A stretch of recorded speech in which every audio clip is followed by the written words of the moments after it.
नमस्कार। गिरीश गुप्ता के चैनल में आपका स्वागत है।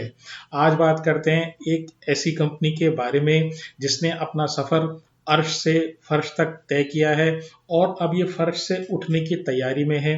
तो आज के वीडियो में ये जानेंगे कि क्या अर्श से फर्श तक का जो इसने सफ़र तय किया है उसके बाद ये बाउंस बैक करेगी और अपनी ओल्ड ग्लोरी क्या ये ला पाएगी। तो आज की कंपनी का नाम है ज्योति स्ट्रक्चर्स लिमिटेड और इस कंपनी के बिजनेस मॉडल के अध्ययन करने का अनुरोध हमें चिराग डांगरा साहब से प्राप्त हुआ है। वैसे आज के वीडियो में हम बहुत ज़्यादा इसके बिजनेस मॉडल का अध्ययन इसलिए नहीं करेंगे क्योंकि ये अभी कंपनी मेकिंग है, यानी कि इसमें कुछ प्रॉब्लम्स आने के बाद ये अपने आप को फिर खड़ा करने का प्रयास कर रही है। लेकिन संक्षेप में अवश्य जानेंगे कि कौन कौन से वर्टिकल्स में काम करती है, किस तरह का इसका बिजनेस है।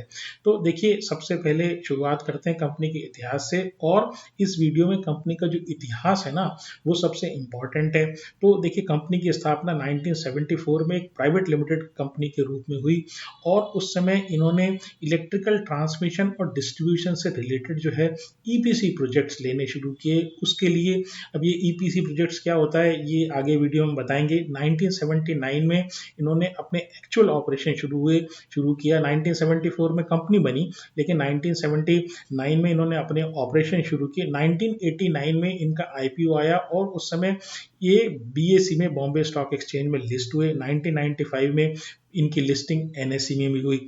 अब 2010 तक इस कंपनी में कोई प्रॉब्लम नहीं थी। कंपनी अपने प्रोजेक्ट्स जो है वो टाइमली एग्जीक्यूट कर रही थी, प्रॉफिटेबल कंपनी थी। 2010 के बाद हुआ ये कि जिनकी मुसीबतें शुरू हो गई।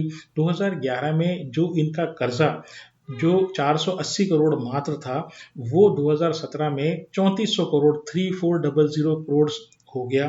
तो और 2014 में जो इनका लॉस शुरू हुआ तो वो बढ़कर 2017 में 1426 करोड़ का लॉस हो गया। 2010 में जो कंपनी बड़े ट्रांसमिशन टावर लगाने के क्षेत्र में जो जानी मानी कंपनी थी उसका हाल ये हुआ कि 2017 में आरबीआई ने बैंकों के कर्जे को नहीं चुका पाने के कारण एक सिफारिश ये की कि इस कंपनी को लिक्विडेट या दिवालिया कर दिया जाए।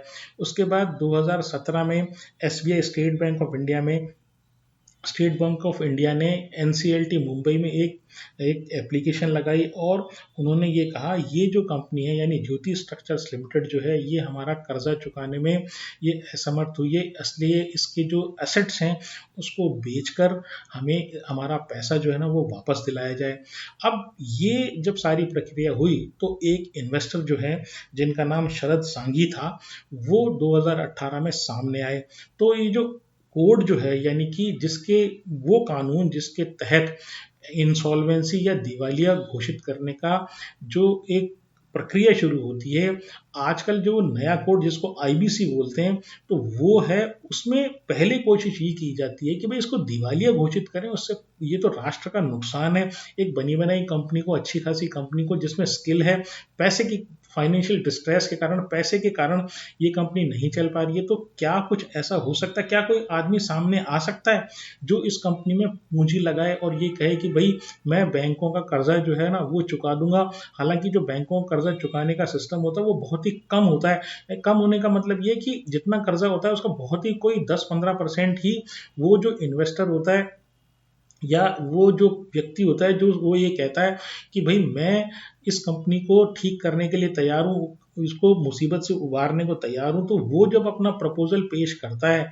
तो वो जो प्रपोजल होता है उसमें जो बैंकों का हिस्सा होता है उसको हेयर कट बोलते हैं। तो वो बहुत ज़बरदस्त तरीके से हेयर कट जो है बैंकों को लेना पड़ता है। यानी कि जैसे मान लीजिए 100 रुपये का कर्जा बैंकों ने दिया हुआ है उस कंपनी को और वो आईबीसी में इंसॉल्वेंसी एंड बैंक्रप्सी प्रोसीडिंग में चली गई। अब कोई एक इन्वेस्टर आया, उसने ये कहा कि नहीं साहब मैं जो है ना मैं इस कंपनी को उबार दूंगा, लेकिन ये जो बैंकों ने 100 रुपये का कर्जा दिया है ना ये मैं पूरा नहीं चुकाऊंगा, मैं इसके बदले में मैं इस बैंकों को केवल 20% कर्जा दूंगा और 80% कर्जा जो है वो बैंकों को खुद नुकसान झेलना पड़ेगा।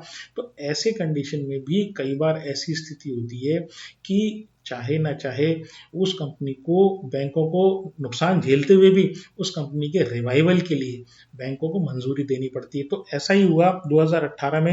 एक शरद सांघी नाम के एक इन्वेस्टर थे, वो सामने आए और उन्होंने एक रिजोल्यूशन प्लान यानी इस कंपनी को उबारने का, बचाने का एक प्लान उन्होंने पेश किया। और इसमें मधु केला और कुछ अन्य इन्वेस्टर भी शामिल थे। अब ये जब उन्होंने रिजोल्यूशन पेश किया तो बहुत ही ज़्यादा लीगल कॉम्प्लिकेशंस सामने आई। जो कर्जदार थे उन्होंने इस रिजोल्यूशन प्लान को एक्सेप्ट करने से मना कर दिया। बहुत सारी लीगल जो कॉम्प्लिकेशन है ना इस कंपनी में होती गई और हुआ ये अंत में, खैर कैसे न कैसे करके ये जो कंपनी है इसको रिजोल्यूशन प्लान जो है वो इसका मंजूर हो गया। वो कंपनी जिसने 2010 में अपना पीक देखा वो अपने आप को स्टेबलाइज करने की कोशिश कर रही है। कितना स्टेबलाइजेशन इस कंपनी में होता है नहीं होता है ये आगे भविष्य की बात है। तो पहले जानते हैं कि ये कंपनी आखिर करती क्या है। तो देखिए ये जो कंपनी ज्योति स्ट्रक्चर्स, अब ये जो स्ट्रक्चर्स जो है ना ये वो जो टावर्स होते हैं उससे लेना देना है इसका। जो इलेक्ट्रिसिटी के लिए जो टावर्स होते हैं बड़े बड़े, जो हाईवे पे कभी आपने जाते हैं तो आपने देखा होगा बड़े बड़े ऊंचे हाई टेंशन लाइन्स जो होती हैं, हाई वोल्टेज वाली लाइन 800 केवी तक की लाइनें या उससे भी बड़ी पावर वाली लाइनें जो है तो वो ये स्ट्रक्चर बनाते हैं। तो बेसिकली इनका 3 काम है। पहला काम पावर ईपीसी प्रोजेक्ट्स लेते हैं पावर ट्रांसमिशन लाइंस के लिए और सब स्टेशंस बनाने के लिए। अब ये ईपीसी प्रोजेक्ट्स क्या होता है? ईपीसी का मतलब इंजीनियरिंग प्रोक्योरमेंट कंस्ट्रक्शन। आपने जो आपका ग्राहक है, जैसे मान लीजिए कोई स्टेट यूटिलिटी है, उसने ये कहा कि भाई मुझे अपना जो है ना टावर्स लगवाने, मुझे इस शहर से उस शहर तक पावर मुझे रिसीव करने के लिए, एक जगह पावर आपकी जनरेट होगी और वहां से जब शहर में आएगी तो उसके बीच में मुझे कुछ टावर्स लगवाने हैं पावर डिस्ट्रीब्यूशन के लिए तो या ट्रांसमिशन के लिए। तो ये जो कंपनी है ये वहां से ऑर्डर लेती है, यानी ज्योति स्ट्रक्चर्स वहां से ऑर्डर लेती है। ऑर्डर लेने के बाद वो माल मटेरियल प्रोक्योर करती है, किस तरह की डिज़ाइन बनेगी वो तैयार करती है, उसके बाद उसको रेडी करके टेस्ट करती है, टेस्ट करने के बाद उसको कंस्ट्रक्ट करती, उसको इंस्टॉल करती है, इंस्टॉल करने के बाद कमीशन करती है। इंस्टॉल करने का मतलब लगाना, कमीशन का मतलब चालू करके देना। तो ये सारे काम ये करती है। ये टावर के मामले में यानी ट्रांसमिशन प्रोजेक्ट्स के ईपीसी प्रोजेक्ट लेती है। तो दूसरा इनका वर्टिकल है वो सब स्टेशन है।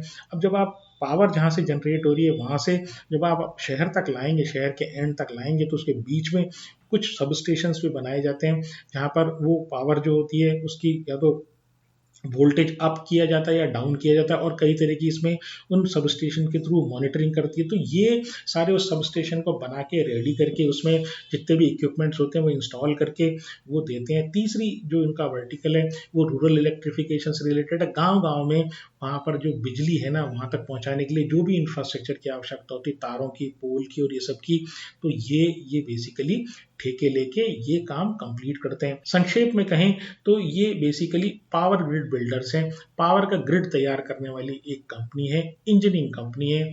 तो इनके ग्राहकों की अगर बात करें तो मेजरली जो इनके ग्राहक हैं वो जो पावर रिसीव करते हैं ज़्यादातर, यानी कि जैसे स्टेट इलेक्ट्रिसिटी बोर्ड्स हो गए तो वो इनके ग्राहक हैं, या पावर ग्रिड टाइप की कंपनीज हैं। ये देश विदेश दोनों में काम करते हैं। अगर इनकी ऑर्डर बुक की बात करें तो जो इनकी ऑर्डर बुक है वो लगभग 2400 करोड़ की फिलहाल इनके ऑर्डर बुक है। रीसेंट ऑर्डर इनको 741 करोड़ का पावर ग्रिड से मिला है और अडानी से इनको उनका जो ट्रांसमिशन सिस्टम है उसको अपग्रेड करने के लिए, या डिस्ट्रीब्यूशन सिस्टम जो अडानी इलेक्ट्रिसिटी का है तो वो डिस्ट्रीब्यूशन सिस्टम को अपग्रेड करने का इनको 83 करोड़ का ऑर्डर मिला है। और श्रीलंका से इनको एक ईपीसी प्रोजेक्ट मिला है तो वहां पर इनका जो ऑर्डर साइज है वो 68 करोड़ का है। एक और जो डेवलपमेंट इसमें हुआ है रिसेंटली, इनके जो सीईओ है उन्होंने रिजाइन कर दिया है। तो ये एक्चुअली ये सब चीजें जो है इस बात का इंडिकेशन होती है जब टॉप मैनेजमेंट में चेंज होता है कि भाई ये जो कंपनी इन द मेकिंग है। दूसरी बात ये, एक और इस कंपनी के बारे में जो बात कही जाती है वो कितनी सही है कितनी गलत है मैं नहीं जानता हूँ, कि ये भाई इसमें जो शेयरों में मूवमेंट आता है उसमें कोई ऑपरेटर ड्रिवन काम है ये। ऑफ कोर्स इस तरह का जो काम, छोटे शेयर्स जो होते हैं जिसमें बहुत ज़्यादा रिटेलर जो इंटरेस्ट होता है तो वहाँ पर ऑपरेटर जो है ना वो एक्टिव हो ही जाते हैं। तो ये कितनी बात सही है कितनी बात गलत है ये मैं नहीं जानता, लेकिन जो मेरे सोर्सेज हैं उन्होंने ये बताया भाई ये ऑपरेटर ड्रिवन काउंटर है। तो आप इस बात को बड़े ध्यान में रखिएगा कि कभी भी ये सडन मूवमेंट इसमें अप या डाउन साइड आ सकता है, तो अपने पैसे की सुरक्षा आपके हाथ में है, तो आपको इस बारे में बिल्कुल ध्यान रखना चाहिए। अब इस कंपनी का मार्केट कैप की बात करूँ तो 1634 करोड़ का मार्केट कैप है। डेट टू इक्विटी 4.46 है, यानी जितनी इक्विटी है उसका 4.5 गुना जो है इसका कर्जा है। अभी भी इसका जो कर्जा है बहुत ही ज़्यादा है, और ROE 11% है, पी 29 का है, और कैश फ्लो जो है वो नेगेटिव है।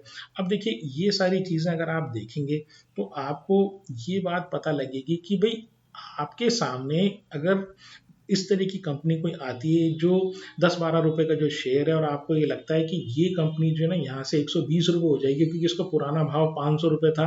तो देखिए ऐसी चीज़ें शेयर बाजार में होती नहीं। शेयर बाजार जो है एक डिस्काउंटिंग मशीन है। डिस्काउंटिंग मशीन का मतलब ये कि ये अपने आप को बड़ा जल्दी एडजस्ट कर लेता है, और एक बार शेयर जब कोई शेयर इसकी नज़रों से गिर जाता है तो वो उसके बाद जो है ना उसमें ये शेयर बाजार उसको ठोक बुझा के चेक करता है। अब आप यही चीज़ यस बैंक के साथ देख लीजिए, और यही चीज़ आप वोडाफोन आइडिया के साथ देख लीजिए। 10-20 रुपए के शेयरों में खेलने की जगह आपको अगर अगर ईपीसी कंपनी में जाना है तो बहुत सारी टावर स्ट्रक्चर वाली कंपनीज हैं, कम कर्जे वाली कंपनीज हैं, अच्छे एग्जीक्यूशन कंपनी वाली कंपनीज हैं, अच्छे डाइवर्सिफाइड रेवेन्यू स्ट्रीम वाली कंपनीज हैं। इस तरह की कंपनीज हैं जो लगातार कंसिस्टेंटली परफॉर्म कर रही हैं। तो आप उनमें देखिए ये 10-12 रुपए के शेयर में आप ये सोच रहे हैं कि 200 रुपये हो जाएगा, तो मुझे ऐसा नहीं लगता कि ये सब कुछ हो जाएगा। शेयर होल्डिंग में 98.51 जो परसेंट स्टेक है वो पब्लिक का है, और जो FII-DIA का बहुत ही माइन्यूट स्टेक है वो एक्चुअल FII है भी या नहीं है, या किसी एंटिटी को ऐसे ही आपने शेयर देके वो उसको कैटेगराइज कर दिया है FII और DIA में, इसके बारे में मैं कुछ कह नहीं सकता।